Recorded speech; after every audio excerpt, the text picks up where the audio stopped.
Entrevista que realizó mi compañera Nancy Flores a el doctor en filosofía Fernando Buenabad Domínguez. Él es especialista en filosofía de la imagen, filosofía de la comunicación, crítica de la cultura, estética y semiótica. Además, también es director de cine egresado de la New York University. Es licenciado en ciencias de la comunicación, máster en filosofía política y doctor en filosofía. También es miembro del Consejo Consultivo de Telesur, este esfuerzo comunicacional que hacen desde Venezuela, y también es miembro de la Asociación Mundial de Estudios Semióticos y miembro de la Red de Intelectuales y Artistas en Defensa de la Humanidad, así como miembro del Movimiento Internacional de Documentalistas. Es una entrevista grabada que hizo nuestra compañera Nancy Flores y tiene como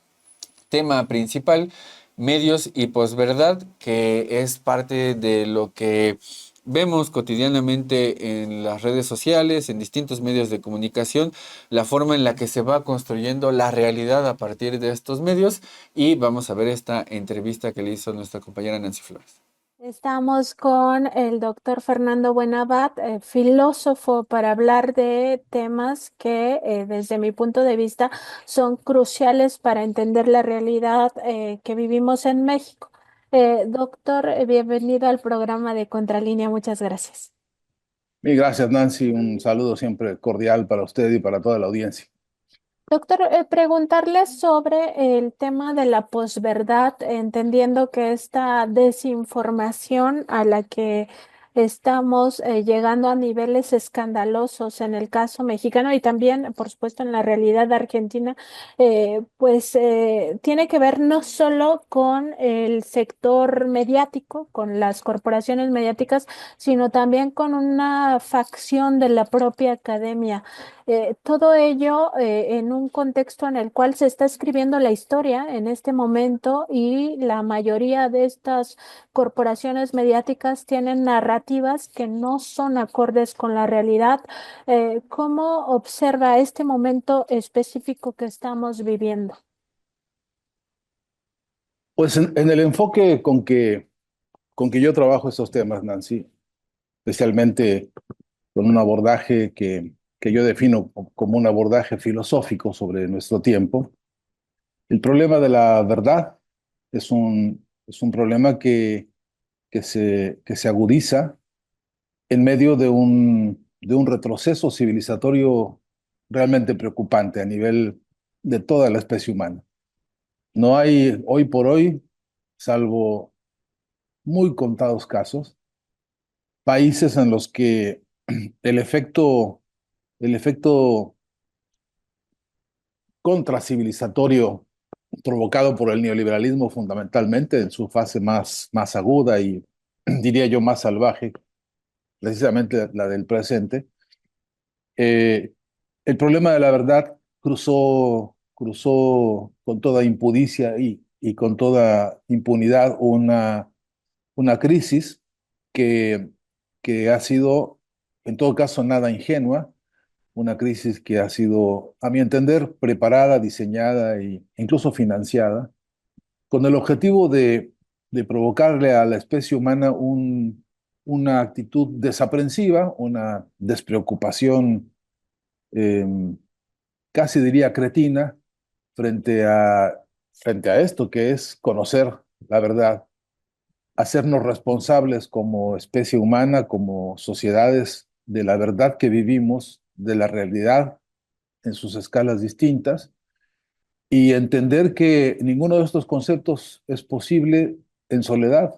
que es lo que pretenden algunas corrientes prohijadas por el proyecto neoliberal y por el capitalismo en su, digamos, fanatismo individualista, ¿no? Entonces, reducir el problema de la verdad a lo que cada quien opine, a lo que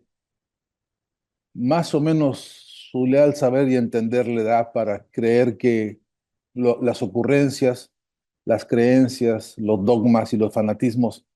pasan a ser verdades y que con eso es suficiente para tomar decisiones en la vida diaria, para tomar decisiones políticas respecto a la problemática colectiva. Eso empezó ya hace algunas décadas a producir estragos muy severos. A mi entender, despreocuparse por el problema de la verdad representa la casi única alternativa de refugiarse en lo que algunos llaman el sentido común, en lo que algunos definen como la opinología del día a día, como incluso algunos enarbolan casi como alternativa única, que es el palabrerío antojadizo, circunstancial y totalmente subjetivo frente a acontecimientos en los que es indispensable tomar en cuenta el consenso, el pensar colectivo, lo que el colectivo vive y siente, las pugnas, las disputas, el debate capital-trabajo, en qué circunstancias se encuentra, cómo los pueblos van quedando desprotegidos en su poder adquisitivo, en su poder incluso cognitivo, y por última, cómo la reducción de esto a su mínima importancia, a su mínimo interés, abre espacio para que algunos cuantos vivos que se dedican justamente a prohijar esta clase de estados de pensamiento empobrecido, genere esto que es, bueno, al antojo de una simpatía, al antojo de una publicidad medianamente bien hecha, al antojo incluso de algún accidente, y también al antojo de algún malestar añejado, algún malestar o alguna esperanza no resuelta, alguna decepción, incluso asfixiada por no encontrar salidas o respuestas, bueno, se convierta en una afirmación que suplanta a la verdad con una opinión que normalmente suele ser endeble, suele ser frágil, suele ser muy coyuntural, pero que pasa a tomar relevancia en la vida diaria. Eh, el conjunto de estos procesos,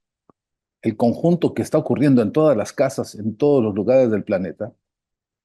genera esto que algunos llamamos la posverdad, ¿no? Esta cosa de que ya después de la verdad lo que viene es lo que se me antoja, lo que yo opino, lo que a mí se me ocurre,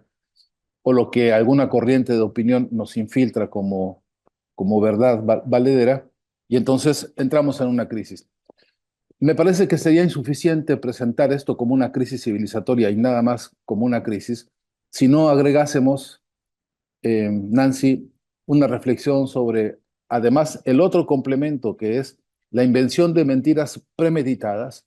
lo que yo llamo la plus mentira, que va de la mano de la posverdad, y que es que hay también sectores que no solamente depreciando, menospreciando y devaluando el principio de verdad, superponen falacias planificadas para la calumnia, para el engaño, para el provecho incluso de algunos sectores empresarios, en fin, y que esto ya genera en su conjunto un panorama de mayor desorientación, de mayor desesperación y de mayor peligro colectivo. Y por eso me atrevo con una audacia casi irresponsable de mi parte a decir que esto sí que es una crisis de retroceso civilizatorio. Doctor, en ese sentido, pues preguntarle, porque al final la verdad es un derecho humano, o sea, tenemos derecho a la verdad, los seres humanos, y esto entendido en su más amplia acepción. ¿Cómo podemos explicarnos entonces que, pues sí, en estas condiciones que estamos viviendo ahora, pues no solo con estas corporaciones mediáticas, sino también con las propias redes sociales, nosotros mismos no le demos ese valor a la verdad? O sea, que caigamos en este juego generalmente que controlan las corporaciones, y las corporaciones entendidas no solo pues como los medios de comunicación, en el caso mexicano con nombre y apellido, sino también otro tipo de corporaciones que tienen incidencia en esta fabricación de mentiras de forma intencional, para que incluso pues pensemos que es verdad que, por ejemplo, ¿no? Por poner solo un ejemplo, que la democracia solo es posible en el capitalismo, ¿no? Lo cual es una locura, pues. Sí, a mí me gusta mucho esta definición que usted expone de la verdad como un derecho y por lo tanto también como una responsabilidad. Porque cierto es que hay que saber que cuando uno piensa y ocupa y se preocupa por la verdad, hemos de saber y preguntarnos si de dónde llega, de dónde viene, cómo se produce, dónde se fabrica, dónde la verdad tiene acta de nacimiento, ¿no? Donde la verdad incluso adquiere pasaporte y legitimidad, incluso legalidad.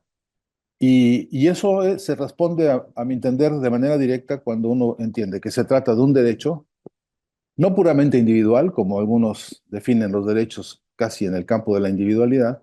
o del individualismo, sino como una producción social. Vale la pena siempre recordar que estos son producciones colectivas que poseen medios, modos y relaciones de producción, y que en tanto que un acontecimiento empieza a tener resonancias y consonancias en un colectivo, ese colectivo produce coincidencias, produce divergencias, produce debates y produce acertos sobre lo que está ocurriéndole a ese colectivo. El ejemplo podría ser, eh, es verdad que la Ciudad de México hoy eh, es una red complejísima de baches, ¿no? Que no se puede andar por casi ninguna calle porque no hay una que esté sana, que avenidas, semiautopistas, calles, callejones, callejuelas están verdaderamente abandonadas en más de un sentido y que eso es un problema que constituye una verdad colectiva.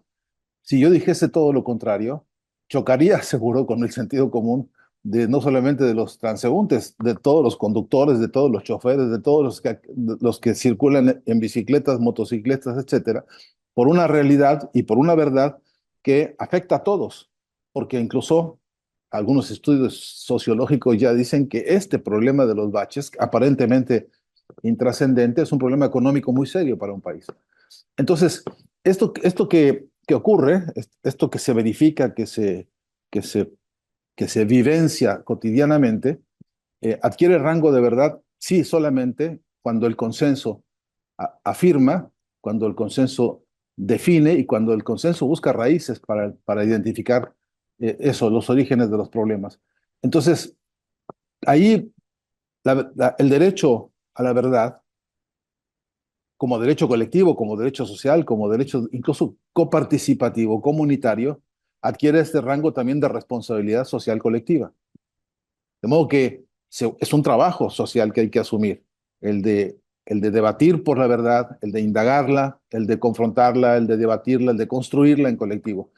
Y todo esto lo digo porque a contrapelo hay corrientes, escuelas, filósofos y algunos pensadores muy sesudos que todo lo contrario enseñan, incluso en las universidades, todavía hoy en academias filosóficas o en sociológicas, en fin, enseñan que no, que todo eso depende de la pura abstracción propia, de la pura capacidad de raciocinio individual, de la más o menos de poca o mucha información que una persona tiene para, por su cuenta, hacer conclusiones, sacar conclusiones y entonces dictar verdades. Y ahí encontramos, válgame usted la expresión, esperpentos teóricos que se la pasan permanentemente pontificando o dando cátedras de la nada misma en función de su propia manera de articular. Algunos más ingeniosos con el vocabulario, algunos incluso capaces de inventar metáforas hasta simpáticas, pero con la misma ecuación fundamental que es que esto, que es un derecho colectivo, social, humano, termina siendo un capricho individualista que han secuestrado a algunos incluso de manera muy rentable, ¿no? Doctor, también preguntarle, porque ahora que habla justo de la academia particularmente, a mí me ha llamado mucho la atención cómo no solo sería una falta de honestidad intelectual de parte de estas, pues académicos, académicas, incluso filósofos que ya nos hablaban, sino que tiene una intención, o sea, ellos sí son conscientes de lo que hacen al difundir la posverdad, es decir, esta suplantación de la verdad y al mismo tiempo, pues participar de estas grandes mentiras o de estos grandes montajes que tienen mucha resonancia en las corporaciones mediáticas. ¿Cómo podemos, pues, digamos, diferenciar lo que sí sería un trabajo intelectual desde la academia que sea honesto, que venga pues con ciertas características, ¿no? Que no intente mentirle a los demás de aquellos que hacen exactamente lo contrario. ¿Qué herramientas pudiéramos tener en ese sentido? Sobre todo si hablamos que en esta pues, ¿verdad? Participan pues no solo filósofos o no solo eh, a- a- Ideólogos. exactamente, sino también historiadores. O sea, en todo esto participan prácticamente todas las áreas, científicos, o sea, incluso gente de las ciencias exactas que acompaña a las grandes transnacionales. Entonces, si llegáramos a tener herramientas para enfrentarnos a esto, ¿cuáles serían esas herramientas? Mire, una que es muy útil, a mi entender, es exigir transparencia en el financiamiento de la academia, transparencia absoluta en el financiamiento de la actividad académica. Porque si un cuerpo académico, llámese universidad, instituto, centro de investigación, como hay tantos nombres o membretes, recibe financiamiento del Departamento de Estado norteamericano y los salarios que se asignan a los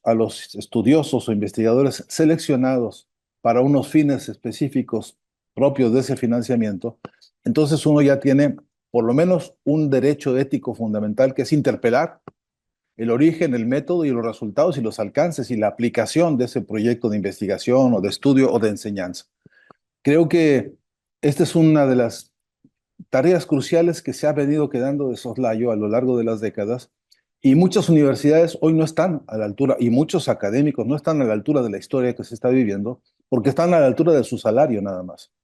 Algunos atemorizados, otros convenencieros, otros más muy confundidos, pero es el salario el que está dictando, es el dinero el que está dictando, es la conveniencia incluso personal, incluso el ego, incluso las plataformas, incluso las publicaciones, los libros, las enciclopedias con las que se da plataforma a la vanidad académica, eh, están siendo atravesados de manera eh, yo diría, hasta perversa por el interés fundamental del negocio, el interés del capitalismo convertido en medianamente estructuras sabiondas para engañar a aquel que no tiene información, que no, a veces ni siquiera tiene posibilidad de cotejar lo dicho por algún académico en función de que estos se reservan sus fuentes, se reservan sus métodos y generalmente no confiesan la metodología a la que obedecen. Y este es un asunto que deberíamos llevar también a otro plano, porque ya sabemos hoy que las relaciones humanas deben ser consensuadas o no serán, ¿no? Para todo tipo de relaciones deben ser consensuadas, inclusive las relaciones en el aula. Un profesor debe consensuar con sus estudiantes y decirles, les voy a enseñar a ustedes el pensamiento funcionalista o positivista o el idealismo rancio de las escuelas medievales, en función de las cuales yo interpreto, incluso yo distorsiono el concepto de filosofía, de saber y de conocimiento, porque para eso me pagan. Y para eso tengo un sueldo, y para eso tengo jefes, y para eso tengo publicaciones, y para eso tengo incluso supervisiones que me obligan a caminar por esta línea. ¿Están de acuerdo o no están de acuerdo los estudiantes? Normalmente el estudiante ni idea tiene de cómo comparar una corriente teórico-epistemológica con otra teoría y metodología que transitan casi a oscuras ante los ojos de muchos estudiantes y entonces debería ser un repertorio ético obligado exponer antecedentes, situación actual y perspectiva de la ciencia que se está trabajando, ejes teórico-metodológicos preponderantes y luego relación y contradicción entre teoría y práctica para que aquel que estudia, aquel que invierte su tiempo, aquel que invierte incluso su poder adquisitivo en educarse, tenga realmente el respeto ético de ser considerado en términos de si está de acuerdo o no con que alguien lo conduzca por un sendero ideológico o por otro. Esto debería hacerse incluso con los noticieros, esto debería hacerse incluso con toda información que se pone a consideración de una audiencia, en virtud de que la audiencia tiene que saber de dónde viene que informa, quién le paga, cuánto le paga en todo caso y para qué fines se produce la información. Mire, si quiere le cuento rapidísimamente una anécdota que ejemplifica, creo que con mucha fuerza, esto que le digo. Un día, Colin Powell, que fue secretario de Estado norteamericano, tenía que dar una conferencia de prensa en función de un bombardeo que iban a perpetrar contra Irak, contra el pueblo de Irak. Llamaron a la prensa, lo que ellos llaman en el horario prime time, tipo 8 de la noche en Estados Unidos, para que este centro y oeste de la nación se enteraran de esta noticia de Estado importantísima porque iban a bombardear a otro país. Colin Powell, momentos antes de entrar al aire, escucha la voz de uno de sus asesores que le dice: paren las cámaras, paren esto, porque justamente estaba parado Colin Powell en el edificio de Naciones Unidas y a las espaldas de Colin Powell estaba una réplica del Guernica de Pablo Picasso, que es una obra plástica que conmemora y que denuncia, con el dolor que Picasso sabía decir, el bombardeo al pueblo de Guernica. De modo que entre el discurso que se iba a pronunciar y esta resonancia histórica había una bomba simbólica, una bomba semiótica, ¿no? Lo que los tipos hicieron fue parar la transmisión. Todo esto está documentado, hay videos y noticias y prensa y reportajes al respecto. Lo que hicieron los genios estos de Naciones Unidas fue ir a traer un mantel azul, azul ONU y taparon el Guernica con el mantel. Entonces, una vez encubierta esa realidad histórica, Colin Powell le avisa al mundo que iban a bombardear Irak en una intervención que él llamó quirúrgica. Dijo: entramos, bombardeamos y nos vamos. Lo cual era una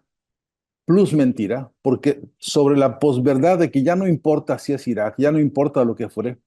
no declaraban que lo importante era el petróleo de esos momentos, no importaba hablar de los negocios del presidente George Bush de aquella época y de todas sus cómplices. Ya esa verdad había quedado de soslayo, la habían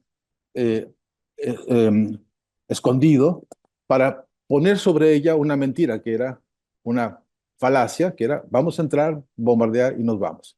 Nada de esto ocurrió. Lo que ocurrió es uno de los desastres contra la humanidad y contra la economía y contra nuestros pueblos, contra la soberanía, contra las riquezas naturales, contra la vida de los pueblos, de manera absolutamente dramática. Y, y el producto que tuvimos de esto fue la conversión de este crimen, de esta monstruosidad macabra, en una aparente batalla heroica de un gobierno como el de los Estados Unidos, ¿no? A mi entender es un ejemplo muy útil porque después en las escuelas de comunicación se enseñó como un ejercicio de periodismo muy puntual, muy veraz, dicen, muy pegado a la ética periodística de las empresas que justamente habían puesto sus cámaras y micrófonos, y que, por cierto, las empresas que apagaron sus cámaras para permitir que se cambiara y se escondiera el Guernica y Colin Powell tuviera mayor comodidad simbólica para avisar una mentira como la que dijo. Eh, Esto fue avalado por académicos en Estados Unidos. Hubo discusiones importantísimas en Harvard, en Berkeley, en fin, en los centros que se consideran los centros de saber más encumbrados, porque lo que tenían que hacer, según esto, algunos de los académicos, y conozco a varios de ellos que estaban justamente en Harvard, era producir nuevas teorías éticas que justificaran semejante monstruosidad a cambio de que esto se llama progreso. De ese calibre es el problema. Por eso, insisto, es un retroceso civilizatorio muy serio, porque una construcción histórica tan profundamente añeja como la búsqueda de la verdad para nuestros pueblos, que ha surcado y cursado todos los distintos estadios de la historia nuestra, que alcanzó un lugar verdaderamente crucial con la Primera y la Segunda Guerra Mundial, que necesitó una declaración universal de los derechos humanos para reivindicar ahí pues las condiciones básicas de la defensa de los derechos de la humanidad, incluido el tema de la libertad de expresión, incluido el tema de la verdad, en fin. De modo que a partir de eso, años después, en el año 80, en el informe McBride que usted conoce, del que hemos conversado alguna vez, ahí se vuelve a plantear este problema, ¿no? La concentración monopólica de los medios de comunicación está significando un atentado contra las democracias porque están basados en negociar con las falacias, con la mentira. Y es por eso que hoy por hoy las preocupaciones todas se agudizan y se ponen en la mesa con mayor, incluso con mayor angustia, porque justo estamos viendo el ascenso de un presidente en los Estados Unidos que coagula todas estas calamidades históricas, en el cual se condensa toda esta perversión y además se agudiza y se potencia, a tal grado que está resucitando la memoria del nazifascismo. Y eso es otro de los golpazos brutales que ha sufrido la humanidad y que ha hecho retroceder siglos, ¿no? Lo que hemos querido conquistar como mayor justicia, mayor honestidad, mayor verdad, mayor fraternidad, mejor vivir, felicidad pues para todos. Eso todo está siendo hoy traicionado por este sistema de falacias al que llamamos plus verdad y post mentira, ¿no? Doctor, también en esto que nos decía al inicio del consenso, bueno, que en la academia debe de haber un consenso incluso en las aulas, en realidad, pues esto no existe. Es decir, lo que ha pasado como ejemplo con la UNAM y su proceso de derechización, pues ha sido de espaldas no solo a los universitarios, a las universitarias, sino incluso al propio pueblo de México, y lo digo pues con conciencia de lo que estoy apuntando, porque claro que ha vivido un proceso de derechización nuestra máxima casa de estudios. En ese sentido, doctor, preguntarle pues justamente cómo se pueden promover estos consensos en... eh, no solo en la academia, sino en otras áreas que son cruciales y fundamentales para que nosotros conozcamos realmente lo que nos está pasando. Y todo esto, pues entendiendo que no son procesos fáciles, pero que además incluso dentro de estas narrativas falaces, pues lo que siempre dicen desde la derecha es que ellos pues ni tienen ideología, que ellos son neutrales, que los que están ideologizados como si fuera un sinónimo de pues gente no pensante es la izquierda, o sea, siempre se ubica a la izquierda porque al final ellos siguen teniendo el monopolio de las narrativas. Esto que nos decía de la concentración monopólica de las corporaciones mediáticas, pues es lo que acompaña también a esa academia, por ejemplo. Sí, y lo que la financia, ¿no? También. Mire, yo creo que es difícil hacer ahora una sinopsis de qué hay que hacer, ¿no? Quisiera tener el talento de Lenin, ¿no? Que se lo preguntaba y que tenía una visión de las... Pero al menos dos o tres tareas que me parece hoy deberían ser parte de un debate abierto y que algunos tratamos de librar en escenarios de conferencias, de talleres, de cursos, a costo incluso de quedarnos en el desempleo, como es mi caso, por estar militando en estas líneas, ¿no? Pero mire usted, la sola iniciativa de exigir un protocolo ético en el aula, que el salón de clases deje de ser un espacio, deje de ser una relación obrero-patronal, en la que los estudiantes hacen hasta lo indecible por ganarse la simpatía convertida en calificación del profe,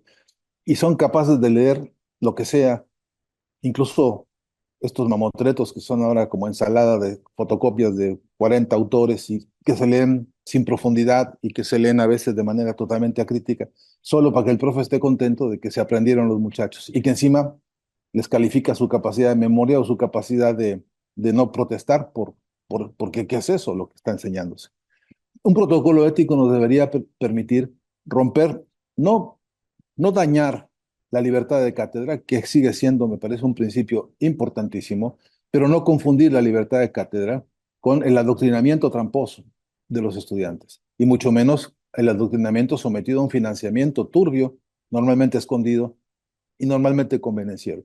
Un protocolo ético que fuera dirigido y consensuado por los estudiantes, no por los profes ni por las universidades. Este debería ser también una forma de organizar al estudiantado en el sentido de que es su derecho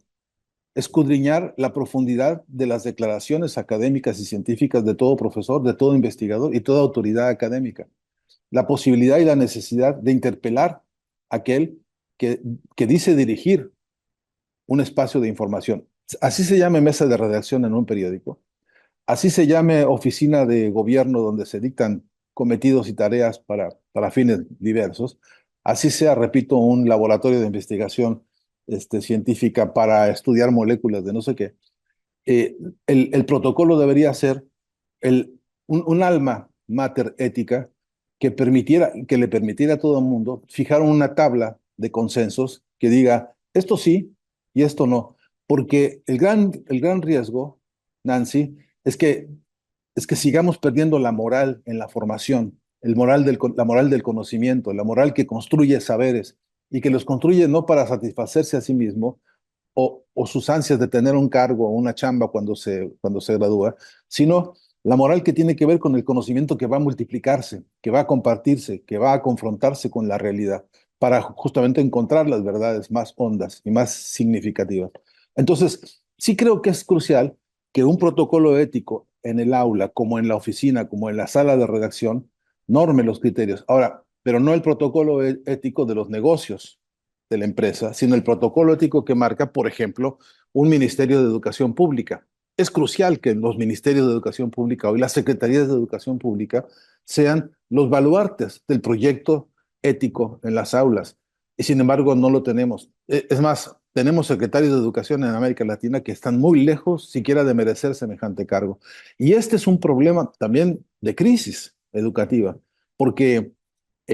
a pesar de lo que diga la derecha de que ellos son los neutrales y ellos son los, los paladines del equilibrio y en fin, lo que es cierto es que ese propio enunciado ya es tendencioso, ese propio enunciado ya contiene una línea que habría que verificar en la práctica, habría que verificar en los hechos, porque una cosa es que se digan somos equilibrados, somos ecuánimes, y otra cosa es ver el repertorio de las personas que están censuradas hoy en muchos medios. Otra cosa es ver el repertorio de las personas que no siendo censuradas son tergiversadas. Y mire que hay casos sin fin de personas que declararon blanco y terminaron diciendo verde por la manera en que fue manipulada la información. Un protocolo ético no es una disquisición de sotanas en manos de unos santones. Un protocolo ético es el alma mater incluso de la concepción de lo jurídico, porque, porque deberíamos poder acudir con todo legítimo derecho a una autoridad judicial y decirle, me están defraudando en el aula en la cual me enseñan solamente la escuela positivista o la escuela funcionalista en la comunicación y jamás me enseñaron que hay otras cuatro que son tan importantes o más, que han producido tanta o mayor riqueza en la concepción, por ejemplo, de la comunicación o en la concepción de la filosofía, y que jamás se dieron un día, un minuto, una lectura para enterarme a mí con mi derecho a estudiar y a conocer lo que era obligatorio de esa disciplina. Estoy tratando de comprimir porque no hay mucho tiempo, pero en esta sinopsis general, lo que trato de decir es que con un documento, con una carta verdaderamente legitimada socialmente hacia una ética del rigor de la verdad, nosotros podríamos ayudarnos en mucho a empezar a cambiar el panorama que tenemos. Esa es una, por lo menos, una tarea. Eh, Mire, yo no quiero hablar de mí mismo, pero me he desgañitado con amigos y compañeros, algunos diputados, otros senadores, los que ejercen este trabajo de construcción de cuerpos legales para que el cuerpo legal sea producto de una concepción de protocolos éticos rigurosos. Y lamentablemente estamos lejos de que eso esté ocurriendo. Y bueno, entonces estamos como de alguna manera condenados algunos al trabajo marginal, que no por eso menos importante, o al trabajo pues de la militancia científica que está pidiendo volver a este origen, a esta base, a esta raíz. No permitir que el dinero reine sobre el conocimiento, porque eso nos conduce a tragedias que ya hemos visto muchas veces. Doctor, es que sí tengo muchas preguntas y lo que le voy a proponer es que hagamos una segunda parte también de este tema, porque claro que no estamos entrando todavía al tema mucho más, no sé si de fondo, pero que sí me interesa mucho, que es la suplantación de la historia en esta comunión de esa academia deshonesta con las corporaciones mediáticas. Y sobre todo entendiendo que esto es una crisis civilizatoria, como ya nos decía, que es muy seria, también preguntarle qué es lo que perdemos como, bueno, como mexicanos, como mexicanas, pero en general como humanidad, porque son fenómenos que se reproducen en la mayoría de los países, si no es que en todos, esta suplantación de la verdad por estas narrativas falsas y también porque en efecto no hay pues estos protocolos éticos o porque también estos se han suplantado, porque también hay que decirlo en el caso de las corporaciones mediáticas, pues ya están muy alejados del principio teórico del periodismo, que es buscar la verdad, por ejemplo, ¿no? Que es como la base de esta profesión. Pero también porque se ha suplantado la crítica del periodismo. Ahora resulta que ser crítico es ir contra, por ejemplo, ¿no? Gobiernos progresistas, cuando en realidad, desde mi punto de vista, la verdadera crítica en la prensa debería ser cuestionar al capitalismo. O sea, el capitalismo es lo que más daña al planeta en general, a la humanidad, a la mayoría de los seres vivos en general. Y esa crítica se ha despojado realmente del periodismo, no está presente en las corporaciones mediáticas, pero no está presente ni siquiera en la academia, como usted nos dice, en los planes de estudio de periodismo. Entonces, pues, ¿qué perdemos? ¿Qué estamos perdiendo en esta crisis civilizatoria cuando también se está suplanteando lo que después van a leer otras generaciones, que supuestamente es lo que vivimos ahora, pero que está tergiversado totalmente? Pues déjeme decirle, por lo menos en rigor de método, que pongamos a salvo las muy dignísimas excepciones que hay, que las hay de compañeros científicos, historiadores, profesores, comunicadores y filósofos que están dando una batalla en esta línea también. Lamentablemente muy desorganizados, lamentablemente algunos muy desmoralizados, pero que sí los hay, que las excepciones honrosas lo son, por eso, porque son excepciones y porque lamentablemente no son la norma, deberían serlo, ¿no? Así que pongámoslo a salvo por razones metodológicas y de honrar también a muchos compañeros que están dando una batalla importante. Pero lo que estamos perdiendo es el derecho a organizarnos frente a todos estos problemas. Primero, Nancy, porque, mire, eh, en un país como el nuestro, como México, cuna de por lo menos 5 grandes civilizaciones, olmecas, toltecas, mayas, aztecas, huastecos, etcétera, eh, en el que hay, dicen algunos, 45 pirámides tan grandes o más que las de Egipto, en el que hay desarrollos urbanísticos, científicos, sociológicos, comunicacionales valiosísimos en todo esto que conocemos como periodos clásico, preclásico y posclásico de Mesoamérica, y son un faltante brutal en casi toda formación de comunicadores o periodistas, de científicos, de académicos, incluso de docentes. La formación de los propios maestros de educación primaria y secundaria tiene realmente vacíos muy dolorosos. Nos estamos perdiendo el derecho a organizar el conocimiento y la fuerza productiva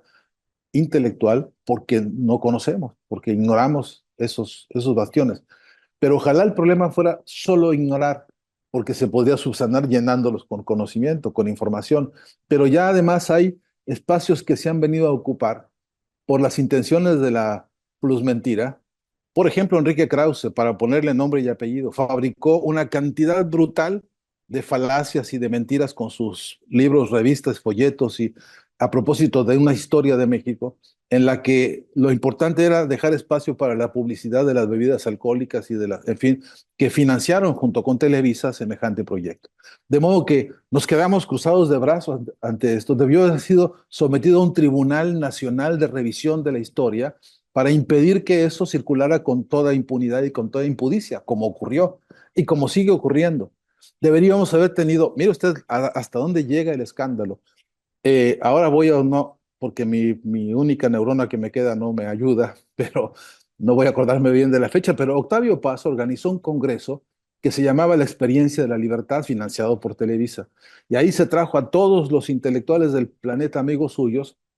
para discutir una cosa que constituyó una aberración brutal. Intelectuales de todo el mundo reunidos para justificar la economía de mercado, para darle a Salinas de Gortari en charola de plata una cantidad de argumentos que legitimaban y legalizaban el desastre que ocurrió con el proyecto que Salinas abanderaba y que después a Paz le devino en un premio Nobel y en fin, con una serie de aplausos y honores, y debió ser semejante cosa,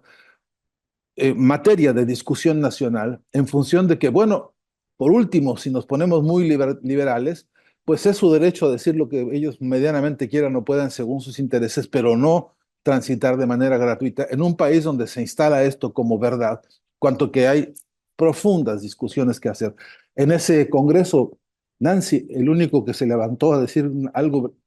de las pocas voces, quizá la que yo más aprecio, fue don Adolfo Sánchez Vázquez, que le preguntaban, ¿qué opina usted, maestro, de este encuentro maravilloso de la experiencia de la libertad? Porque ahora usan la palabra libertad y democracia de una manera verdaderamente obscena. Y le dijo, palabras más, palabras menos, Sánchez Vázquez. Mire, don Octavio le dijo, el capitalismo es el capitalismo, aunque contrate poetas para hermosearse, ¿no? Este, eh, no supimos hacer, Nancy, perdóname, todos los que vimos esas, los que estuvimos ahí, los que lo oímos, los que lo aplaudimos, no supimos de ese bastión moral tan importante que era Sánchez Vázquez, de esta moral y de esta ética, de la crítica a la ideología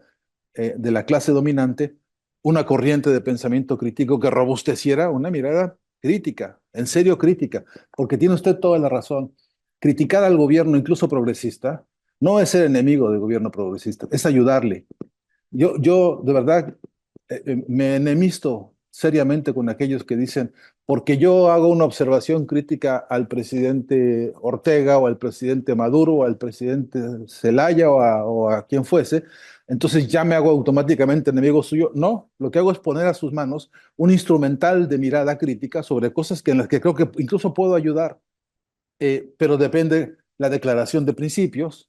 de la crítica, depende la metodología de la crítica, depende la transparencia financiera, económica, moral, ética y estética incluso de esa crítica, para ver si el objetivo es entrar a ayudar a corregir desviaciones, problemas, incluso olvidos, incluso descuidos, incluso tranzas que las ha habido en muchos escenarios, y decir, no estoy aquí para destruirte, compadre, al contrario, la estructura del pensamiento crítico es constructiva. Y yo soy de los necios que estoy militando la urgencia de una ciencia de la autocrítica, porque nos es indispensable a todos. Eh, ya el método de Marx, mire usted hasta dónde llega el asunto de importancia, que en el método de Marx una de las primeras esencias metodológicas es cuestionarse a sí mismo, es someterse a autocrítica permanente, es pasar por todas las veces que sea necesario en el proceso de revisión permanente, en las estructuras de los silogismos, en la lógica del desarrollo y sobre todo en la praxis. De modo que eh, aprovecho esto que estoy mencionando para decir, es que sí tenemos bastiones, es que sí tenemos herencias, es que sí tenemos mucho de dónde tomar para que nuestra pregunta de ahora qué hacemos no se nos quede huérfana de un patrimonio de realmente experiencias valiosas con las que hoy necesitamos, uno, sentarnos, organizarnos e intervenir transformadoramente. No se me ocurre a mí, si yo pudiera conversar con la presidenta Claudia Sheinbaum, no se me ocurre mejor herramienta de colaboración, de ayuda, de solidaridad fraterna, que ofrecerle miradas críticas y autocríticas sobre un montón de cosas que creo que hace falta ayudar. Y no por eso me vuelvo traidor. Yo, lejos de sentirme así nunca, este, todo lo contrario. Aquellos que sostienen que la crítica es, es la conversión directa a la enemistad, en realidad son unos infiltrados que lo que hacen realmente es ser sedosos, mansos, lebreles de las tranzas y de las corruptelas, y que no tienen capacidad crítica más que para mirar a aquellos que son sus enemigos. Y en esa ecuación estamos muy saturados, estamos muy asfixiados, y creo que en buena falta que nos hace a todos renovar la moral del pensamiento científico en el campo de la crítica y de la autocrítica, que sobre todo modelarlo con, repito, con basamentos de corpus éticos muy rigurosos. Doctor, le haría una última pregunta. Yo sé que nada más le pedí 45 minutos, pero sí quiero redondear ya también esta primera entrevista, pues preguntándole sobre las pérdidas que tenemos en esta construcción de la historia, entendiendo que pues todas estas corporaciones mediáticas y la concentración de estos monopolios mediáticos que se basan en este negocio de las falacias que ya nos hablaba, pues al final son los que van escribiendo esa historia que va a quedar plasmada en libros y sobre todo se lo pregunto desde este punto de vista porque nos dice, es que si hay un patrimonio muy valioso de gente o de académicos, de historiadores de la propia sociedad que lucha por eso y lo hace desde la honestidad intelectual, pero al final las grandes editoriales también son este tipo de corporaciones que lucran y que hacen un negocio de la mentira. O sea, estamos, por ejemplo, viendo a Random House publicando hechos absolutamente contrarios a la realidad y que son al final lo que va a quedar ahí en libros también. Entonces, no solo es la prensa, no solo es la academia, también es las editoriales y ahora pues ya no necesitan quemar los libros, simplemente con dejar de editar algunos o con nunca editarlos, pues ya está, ¿no? O sea, también ese conocimiento se va perdiendo. Entonces, doctor, pues justo sobre la pérdida de la memoria colectiva y lo que nos sucede en el futuro, porque yo pienso, por ejemplo, en la época de Salinas, que ahora lo decía, incluso acompañado por este grupo de intelectuales, ¿no? Tratando de suplantar la realidad en aquellos momentos, pero también cuando pensamos en esa época, pues tampoco tenemos mucha claridad. O sea, si uno piensa, ay, pues cuántas empresas públicas, estatales se vendieron, ni idea. O sea, no tenemos ni siquiera un número, no tenemos ni siquiera una referencia clara, salvo algunas grandes, ¿no? Que tenemos en la memoria como Telmex, quizá. Pero más allá de eso, pues tampoco tenemos la historia, no la conocemos. Y eso que medianamente estamos informados, doctor. Entonces, sobre esa pérdida de memoria particularmente que contribuyen pues todas estas corporaciones y también una facción importante de la academia. Nancy, la memoria también es un campo de batalla semiótico. La memoria es un campo de guerra en el que se destruyen, se suplantan, se modifican, se distorsionan los grandes núcleos que construyen eso que llamamos memoria. Eh, Creo que hoy lo tiene muy claro la OTAN. Por ejemplo, la OTAN está comandando algo que llaman ellos guerra cognitiva, ¿no? Y dicen con todo desparpajo, dicen, es que los nuevos escenarios de la guerra ya no van a ser los campos así o con tanques de guerra, etcétera. Ahora son los cerebros de las personas donde se va a desplegar esto que ellos llaman la guerra cognitiva. De modo que el primer soldado que ataque a una persona sea ella misma con una formación doctrinaria contradictoria a los propios principios de independencia, de soberanía, de dignidad y de felicidad de cada persona. Eh, Le propongo que sea un tema que hablemos en la siguiente vez para poder dedicarle algunos minutos de fondo a esto, pero si me permite sintetizarlo, hay un hermosísimo poema que termina diciendo, que termina lamentando esta escena trágica que dice, lo que es morir de sed junto a la fuente. Y este es lo verdaderamente terrible, ¿no? Lo verdaderamente lamentable, que vayamos un día y nos paremos en el centro de la Ciudad de México, en el Zócalo, y no sepamos que ahí hay una síntesis extraordinaria de distintos planos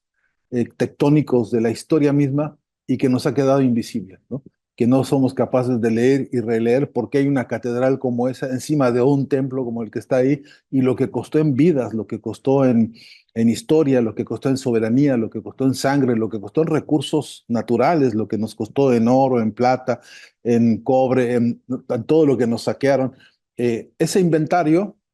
tiene por lo menos dos campos de trabajo importantes. Uno, como bien dice usted, el cuantitativo, que debería ser ya un informe nacional de los daños ocasionados por los modelos de colonización anteriores,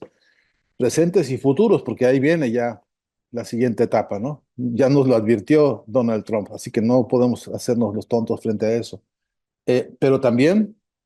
en disputa dialéctica permanente con esto, lo otro que es que todavía tenemos un país, que todavía tenemos muchísimas buenas, importantes voluntades en todos los ámbitos que están dando una batalla a su manera crítica, a su manera rebelde, a su manera insurgente, que creo que no, tampoco estamos ocupándonos mucho de ver ese recuento, ¿no? Hoy Hoy la derecha y la ultraderecha se disfraza de revolución cultural. Usan ese concepto para infiltrar toda esta guerra cognitiva. Pregunta de preguntas es, ¿estamos preparándonos para eso? No solamente con las armas, digamos, de defensa nacional, etcétera, sino las armas de defensa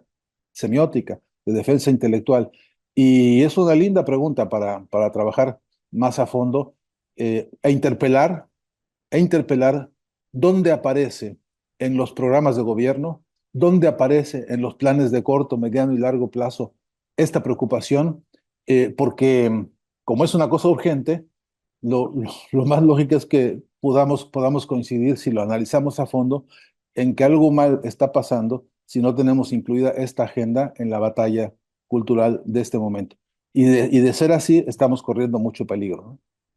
Doctor, pues como siempre es un gusto conversar y por supuesto que lo dejamos como una primer pregunta para la próxima entrevista que sostengamos. Esto de la guerra cognitiva, pues claro, es muy importante y también si estamos preparados o no. Le agradezco mucho, doctor. No, hombre, el agradecido soy yo siempre, Nancy, y haga saber a todos los compañeros que trabajan con usted, que sé que son muchos, un abrazo fraterno y cuente conmigo toda vez que haya posibilidad.